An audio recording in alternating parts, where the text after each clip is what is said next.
भारत के सबसे प्यारे प्रधानमंत्री हुए अपने कवि महोदय अटल बिहारी वाजपेयी जी। और साहब कितना हॉनेस्ट आदमी रहा होगा, एक वोट से गवर्नमेंट जाने की। आप सोचिए, ये जमाने में जो 50 वोट के लिए गवर्नमेंट नहीं जाती है, तो एक वोट के लिए भी कितना ईमानदार। उन्होंने बोला था साहब कि मैं चिमटे से भी है ना किसी को टच नहीं करूंगा। तो साहब ऐसे अपने ध्यान रखें, हमारा सिटीजन्स का ये कर्तव्य है कि हम जहाँ भी रहते हैं हम कुछ नहीं कर सकते, पर वोट तो अवश्य देना चाहिए। बिना वोट दिए फिर हम समस्या की बात करेंगे तो हमारी सुनने वाला कोई नहीं होगा। तो वोट अवश्य दीजिए। 20 तारीख छुट्टी का दिन नहीं, अपना जिम्मेदारी निभाने का दिन है। Thank you.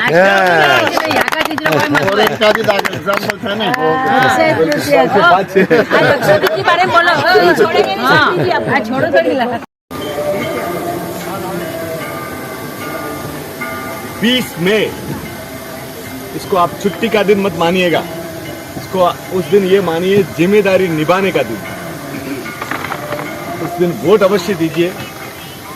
अपने जैनों में बोलते हैं अनेकांतवाद, जिनको भी मानना है मानिए, जिनको भी देना है दीजिए, पर वोट दीजिए। आपने उस दिन अपना एक वीडियो देखा था जिसमें मोदी जी थे, एक वोट से कैसे लोग हार गए। सीपी जोशी हमारे कांग्रेस के सबसे बड़े नेता थे जो चीफ मिनिस्टर कैंडिडेट थे, और उनका ड्राइवर बाहर बैठा रहा और वो एक वोट से हार गए। तो वोट दीजिए। और जिस दिन हम 100% वोटिंग करना चालू कर देंगे ना, ये करप्शन बंद हो जाएगा, क्योंकि उनको खर्चा करने की जरूरत नहीं, सबको वोट करना ही पड़ेगा कंपल्सरी।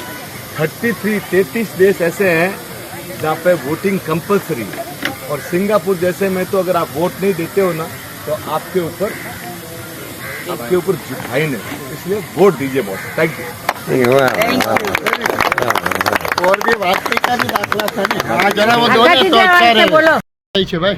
अपना कीमती वोट कैसे भी करना जरूरी है। कीमती वोट बस 20 मई 20 मई को वोट। तो लोग आके पूछते हैं कि भाई क्या है, तो बोले हमारे गुरु ने बोला सिर्फ 5% में बिजनेस करना।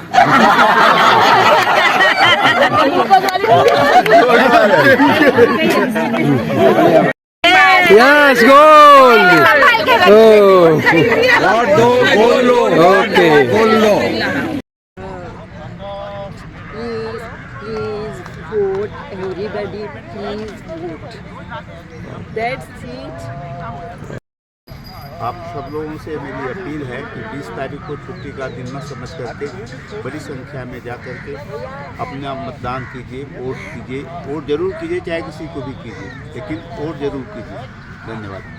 ओके भाई, अपना कीमती वोट कैसे भी करना जरूरी है। कीमती वोट बस 20 मई 20 मई को वोट। 20 मई को छुट्टी का दिन नहीं है, 20 मई को जवाबदारी का दिन है। तो जवाबदारी, अपनी जिम्मेदारी निभानी है, हमको वोट करना है। सबको ले जाइए, दोस्तों को ले जाइए, पड़ोसी को ले जाइए, फ्रेंड्स को ले जाइए, रिश्तेदारों को ले जाइए, लेकिन वोट कीजिए। हमारा अधिकार है, we have to do it. Yes. Vote देना हमारा जन्मसिद्ध अधिकार है, होना ही चाहिए वो। जैसे लोकमान्य तिलक का नारा था, उसी तरह हमारा भी ये नारा होना चाहिए कि वोट देना हमारा जन्मसिद्ध अधिकार। इसलिए 20 तारीख को मेरी आप सभी लोगों से अपील है कि वोट कीजिए। 20 मई आपका वोटिंग करने का दिन है, आराम करने का दिन नहीं है। आप जरूर वोट करिए और अपने चाहते किसी भी कैंडिडेट को दो वोट, मगर वोट जरूर करो। जय हिंद, जय भारत।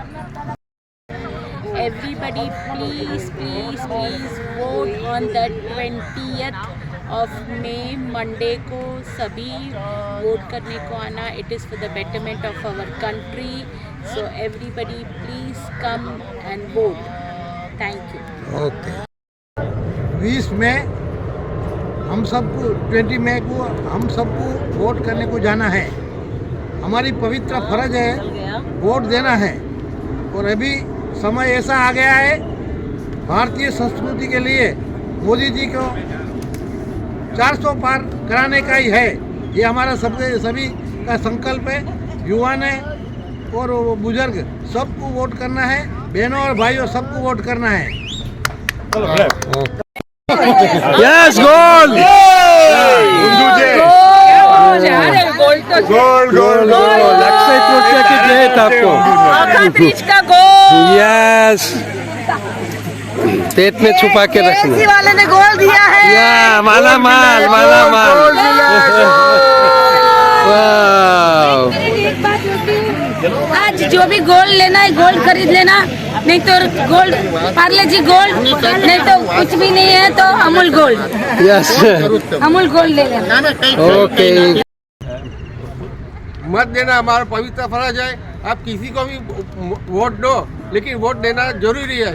हम नहीं बोलते हैं, लेकिन आपका वोट एक भारत का भविष्य बनाता है, वो अपना फर्ज है और अपना कर्तव्य है और अपने को देना ही चाहिए और उससे हमारी संस्कृति आगे बढ़ती है।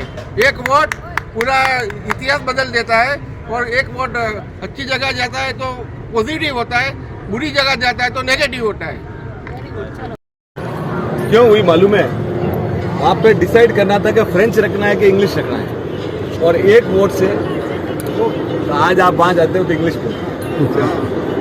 अब जितने फ्रांस के राजा हुए ना, कई सालों से वहाँ राजाशाही थी और राजाशाही के लिए वोट हो रहा था कि आगे राजाशाही करना के लोकतंत्र करना था। तो बात जब चली ना तो वो राजा लोग सोते रहे और एक वोट से हार गए और वो फ्रांस में आज राजाशाही खत्म हो गई। तो साहब मैं आपको एक एग्जांपल बताता हूँ। सबसे बड़ी दुनिया में जो सबसे पहला लोकतंत्र चालू हुआ वो एक तो हुआ था एथेंस में, एथेंस ग्रीस, और एक चालू हुआ था अपने हिंदुस्तान में जिसको लिच्छवी गणतंत्र बोलते थे। भगवान महावीर के मामा थे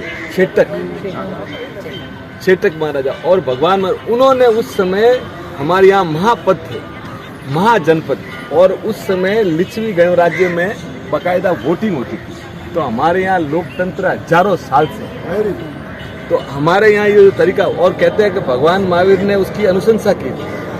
तो आप है ना साहब, लोकतंत्र है, आप जिसको वोट देना दो, पर वोट जरूर आप देखो।